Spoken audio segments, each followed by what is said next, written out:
Hi, I am the radical sociologist. I did some things on YouTube under Lamar Bennett. Um, Even though I don't get many views, I still like to state my radical opinion. Um, they, I call myself the radical sociologist. And I usually don't come on um, YouTube unless I'm very disturbed about something that have occurred or have given society a bad image.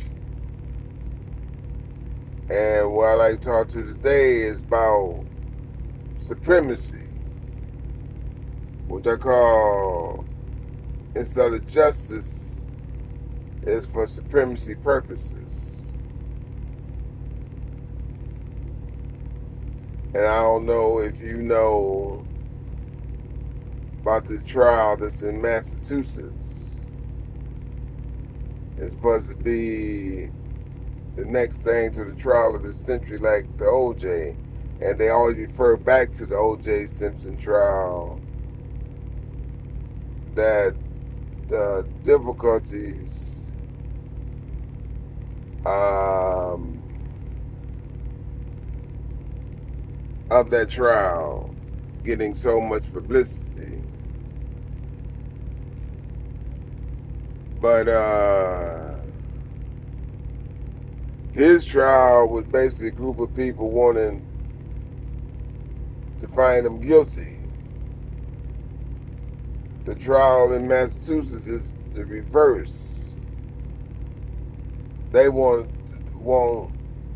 this lady to be innocent, even though all evidence points to her guilt. And I just want to explain how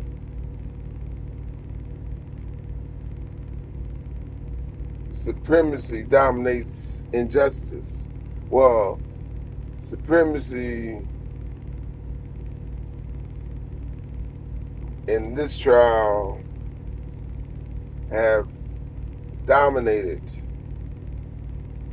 the family of the victim to get justice. And I'm going to compare it to another trial of a black, but this is a black individual. The same degree of evidence that is in fact, and I'm not going to use all the evidence, I'm only going to compare three facts about his trial, why it's so obvious that he is guilty. But on the other hand, I'm going to give you three facts about the Miss Reed, white woman in Massachusetts, that clearly proves her guilt. And I'm show you how, I'm gonna let you know the results of both of them, where they both found guilty. In his trial, where she found guilty in her trial. And I like to say this. I stay in Massachusetts with my lady, and I lived in Milwaukee all my life, Wisconsin. And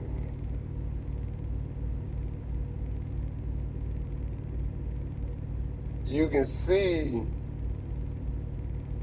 the, the racism in Massachusetts is very evident, more so than I feel in Wisconsin. But let me get to the chase here. Let me explain this white woman, Miss Reed.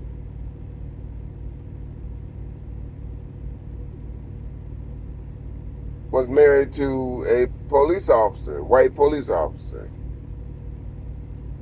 Well, not wasn't married. They was going together, I think. Living like they married, and she helping him with his two kids from a different marriage.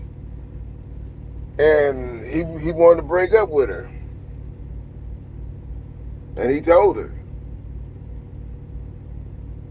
And they supposedly had arguments about the breakup and all that, and I believe she was upset because of the breakup. She even left stuff on the phone to set up her alibi. If you want to set up an alibi, that's the perfect way to do it. And to go back home, well, I'm jumping the gun. Let me just start by describing the situation, how she ended up in court, and how thousands of people is supporting her innocence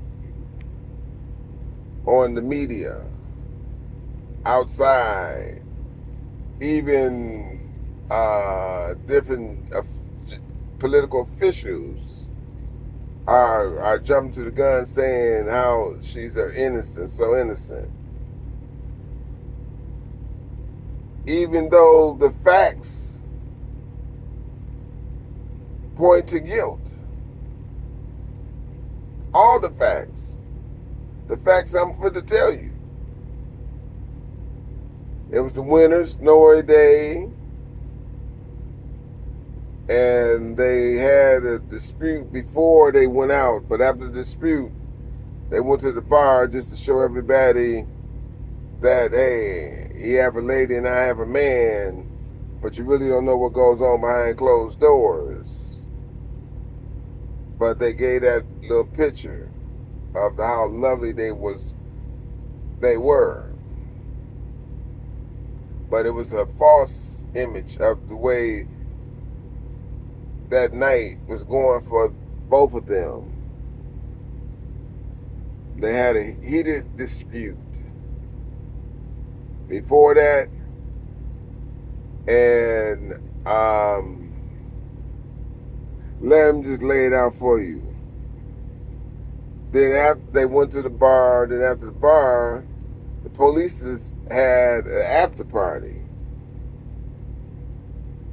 So they had a dispute in the car, supposedly, something like that, where she just dropped him off and she left. But before she left, it was proven scientifically she backed into him and killed him. Headlight broke off. And I'm going to give you some facts why it points to her guilt. The car was at the scene before he died.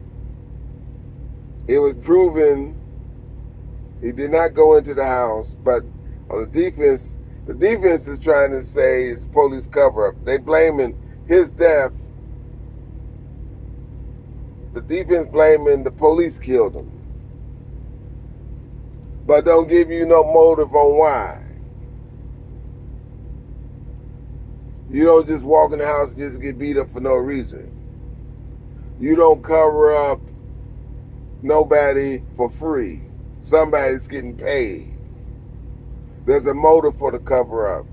One motive is that if I want to be supervisor and this person's in my way, that's the motive for murder. You don't just walk in the house all of a sudden gonna get beat up. They haven't explained no motive for a cover-up.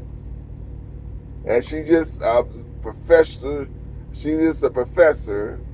at the university, married to a police officer,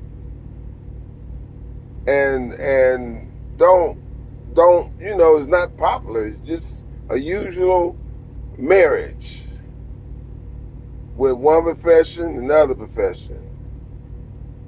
Nobody didn't know her until she had the trial, and she got a lot of supporters outside before she go in. It looked like the OJ almost, but I call it the supremacy trial, supremacy, because all the facts points to her doing it. One fact that 3 or 4 witnesses with credibility stated what she said when they came on the scene. Because she didn't come back to 5. She left them out in the snow, went back, didn't come back for 5 hours. And ain't nobody knew, and it was snowing a lot, you know. He was covered up by snow. Everybody rolled by it, didn't see the body. When she got there, she went straight to the body. She said, "Stop the car." Went straight to the body. No hesitation. She said, "Stop the car." You know why she said that? Because she knew where the body went beforehand. That's the only way anybody could know. She's the only one that knew where that body was laying. Fact number 1. Fact number 2. When people came to the scene, the EMSs and other people, friends, they stated in court when Miss Reed came out, she admitted she hit him. I done it. She said it in her own mouth. I done it. I hit him. Now you think when you read those words, if somebody say that, what? You think they just playing? You think it's just a joke? But as I go on and you listen more, you're going to understand why I label this supremacy rules over justice. Because everybody know if you was a minority or a black person or a minority in this country, you would stepped out, said one word, "I did it." Put your hands behind your back. Who said I did it? I hit him. You've been going on downtown. She admitted it.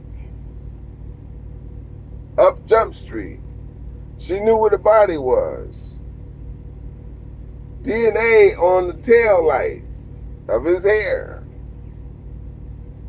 Phone data that says the phone never went into the house.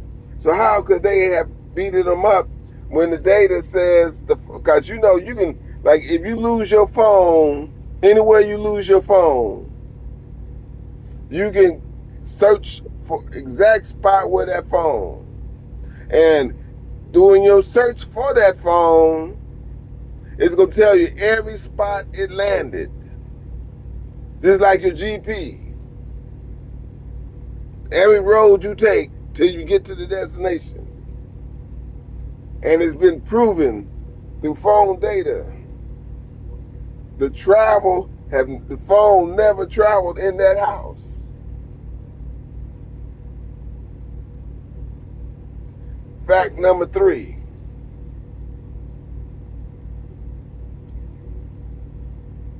And no matter what anybody say, no matter what no lawyer, judge say, the fact they say you got to prove the case by reasonable doubt. Those are 3 facts. There's no reasonable doubt about scientific facts. There's no doubt that you can't make it no doubt. I doubt the phone was outside. when the data says it never went inside. You use DNA to convict murderers. If they wasn't there, you look at the DNA and say they did it because their DNA was there. DNA on her car of his body, his hair. Fact. There's you ain't no way you can put any reasonable doubt about it.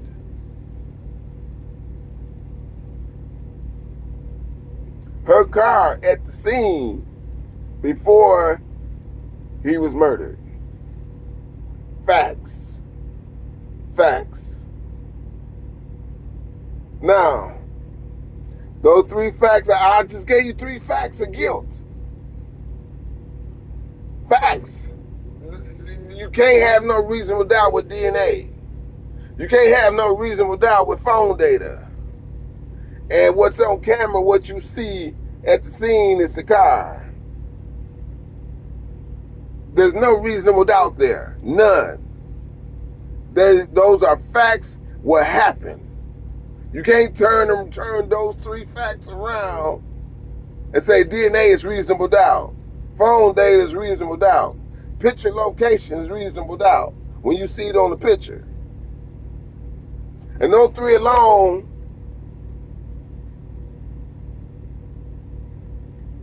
is guilt. It's guilt. She goes home knowing what she did, knowing he's already dead, set up her alibi. Calls and play like she talking to a person that she don't know is dead. But those facts alone overrule all of that. Those facts alone can make you say she set that alibi up to make sure she make that phone call.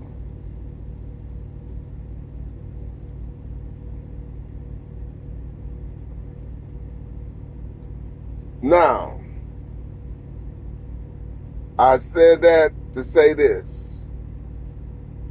Now I'm going to give you the same facts in a different case. In a different case. Of a bad cop. Which I'm going to say beforehand is guilty as shit. It's buku guilty. And let me tell you what the facts are. And I'm going to compare those facts with Miss Reed, the supremacist trial facts. And I guarantee you, you're going to see a different outcome. Here's 3 facts. The same 3 facts I gave for her, I'm give for the bad cop, which is all the way guilty. This is not trying to prove he black and got injustice. He got what he deserved. Because the 3 facts is guilty. The only thing upsets, I'm just trying to prove to you Miss Reed's trial is a trial of supremacy. That's all they bragging about. White power. And white power is more powerful than justice. And let me give you the 3 facts for the bad officer. Gun and cell phone next to the body. Fact 1. Car spotted in the location. Fact 2. And I'm giving you one more fact. Phone call. Star 67 trying to find out what's going on with the evidence. Those are 3 facts of guilt. The same three facts of guilt for Miss Reed, the supremacy trial. But guess what? Did you think they had the same outcome? Did you think they had the same outcome? Let me tell you, which the bad cop guilty as hell. He should have got what he got. He got guilty, got life sentence. The Miss Reed, mistrial. Mistrial. And I gave you three facts of guilt for one and three facts of guilt for the other. But yet, excuse me, but still yet, even her facts of guilt is there. Phone records, car. She admitted it. All straight up. She only when she got quiet is when the next day or so or two, she met with her defensive lawyers and they came up with a scheme, a plan, which I say is she came up with a good one. But still yet, I don't care if you're Johnny Cochran, I don't care what scheme you bring up, does not erase DNA, does not erase phone data, does not erase a picture that you see clearly of the vehicle, time it left and time it got where it was, and knowing you had no time to go back to cover anything up, didn't give no motive why it, and I still to this day don't know why it would be, what purpose for them to kill him and then cover it up. And if you go back through history and see police violence, police cover-ups, it's either for position, money, paid off. I ain't heard none of those reasons. Those are the motive for cover-up. That's why I say this is supremacy. White power. That's all they're showing. White power. In the media. Everybody going for her. And this not only show white power. This show morality. Going backwards. This shows this police officer's dead and somebody did it. She did it. There ain't nowhere else to pay it. Just like the OJ thing. There was not another suspect. They couldn't prove another suspect. And when you can't prove another suspect and you got all the evidence pointing to one suspect,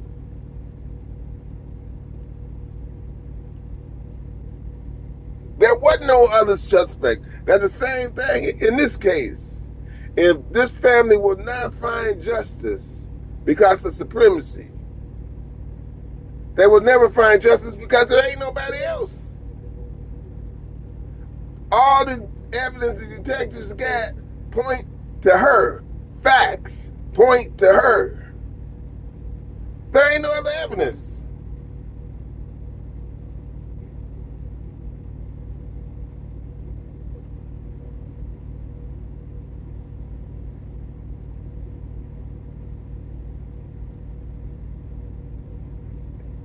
There's no other evidence.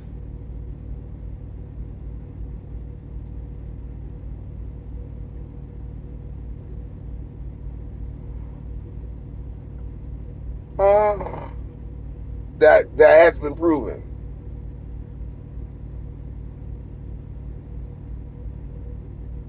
They said the marks on the arm could became scrapes from the ground.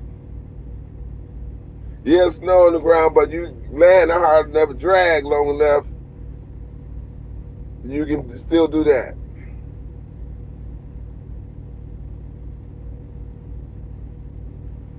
But the other facts of the matter, 3 facts. The phone don't lie.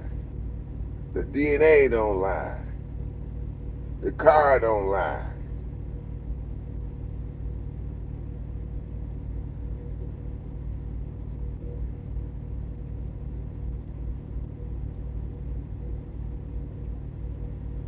And just to talk on the general, police is having a party. You mean all of them gonna just be quiet? They police officers. You mean all of them go lie for another white person? Now, if I say if it's a minority and a black person, or a black person, yes, they all would jump up, maybe lie. But your own kind, if it and when it be your own kind, it have to have a motive. Nobody gonna just walk in the house and beat nobody for no reason. What was the motive? None. That's why if in the retrial, if this lady walks, this case will be unsolved. Just like the OJ case. Because you got the suspects. There's no other suspect.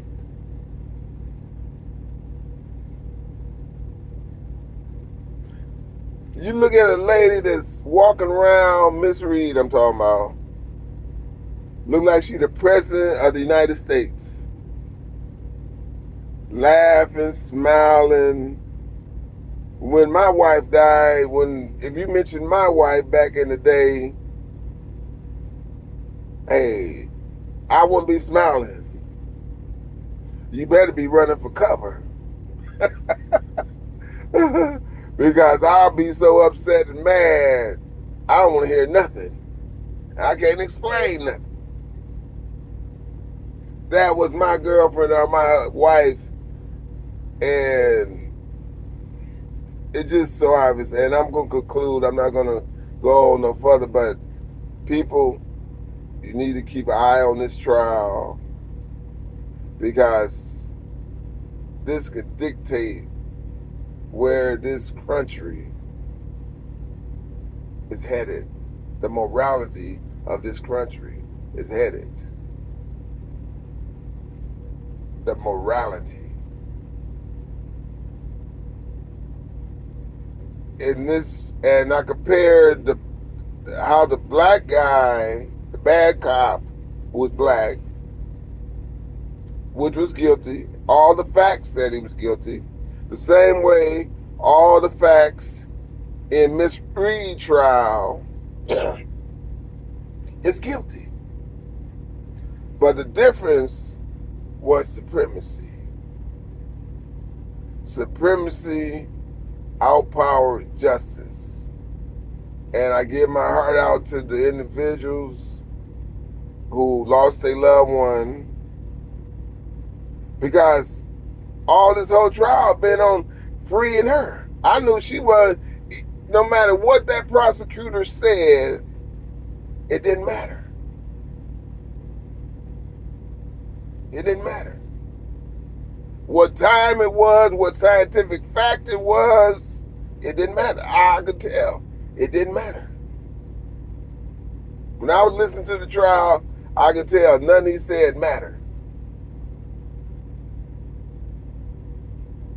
To make sure supremacy win this trial. White power wins this trial. That's all they expressing, white power. what they can do, even though you know you're looking at the facts, but they can still overrule. And hey, my name is a radical sociologist, Lamar. And please take a look at this trial, because this trial can be preceding the state of this country socially, politically, and financially corrupt a lot of minds. Because when you see supremacy, you're going to see racism. You're going to see prejudice. You're going to see discrimination. As the morality of this trial, people participating in this trial, it looked like set back the hands of time. Because the illogical, the reason why things that was logical turned into being illogical, that's what supremacy do. It breeds racism, and racism builds things to be illogical. No matter how you look at it. When you had that supremacy that feeds off of racism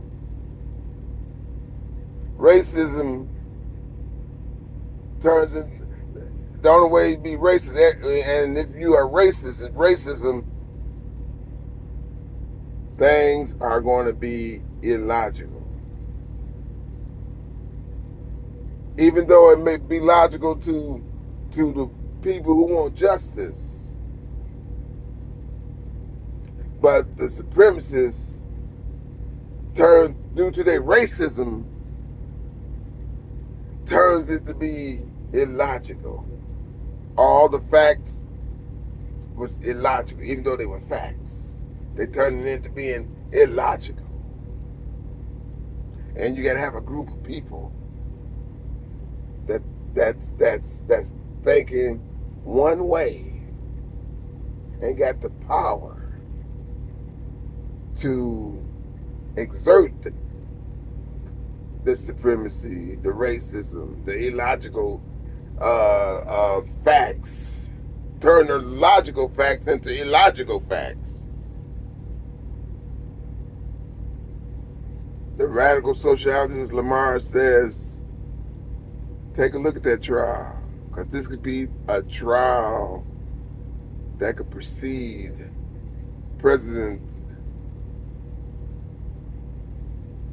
the state of this country, morality, the state of this country, supremacy, rules.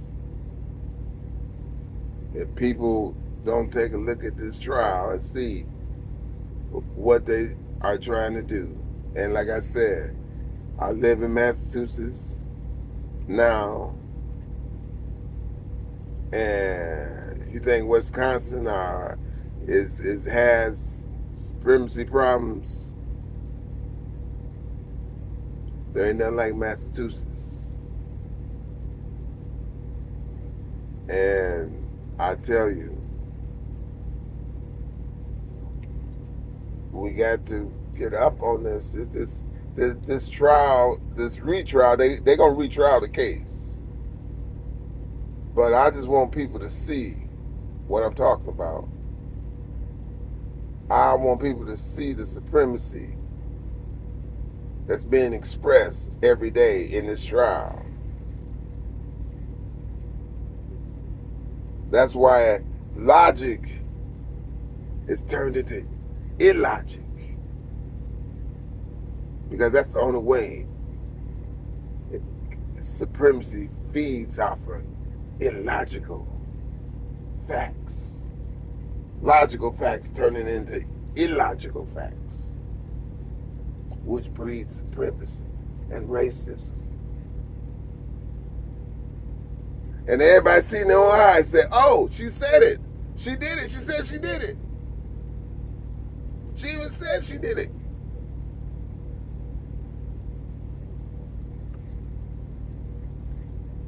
It was turned into be illogical.